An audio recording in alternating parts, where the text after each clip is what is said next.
Nedorobo muhulwane wa Tshwane Vho Randall Williams vari vha na fulufhelo ḽa uri tshigwada itshi tshe vha tshinanga tsha komiti ya Nedorobo tshi ḓo thusa u swikela pfulufhedziso dze vha dzi ita nga tshifhinga tsha dzikhetho khathihi na u vhuyedzedza tshirunzi kha vhunzhi ha vhadzulapo vha Tshwane. Nga nnḓa zwenezwo vari vha fulufhela uri tshigwada itshi ndi tshone tshine tsha ḓo kona u ḓisa tshumelo khathihi na muvhuso wo kunaho. Itshi tshigwada tsha komiti ya Nedorobo tsho nanga u bva kha mahoro o fhambanaho ane a vha DA, Freedom Front Plus khathihi na Action SA. Kha vhene vha vhonangiwaho ndi vhafumakadzi vhavhili vha vharema, mufumakadzi muthihi wa mutshena, munna muthihi wa murema khathihi na vhanna vhaṱanu vha vhatshena. Whoever is appointed as MMC must be fit for purpose. That's the overarching principle.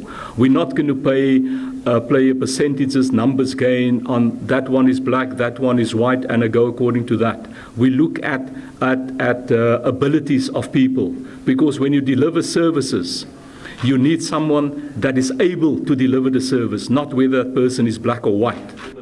Nedorobo wa Tshwane vari tshigwada itshi tsho nanga u sedziwa vhukoni ha mishumo khathihi na u vhea nḓisedzo ya tshumelo phanḓa u itela vhadzulapo vha khoro ya Tshwane.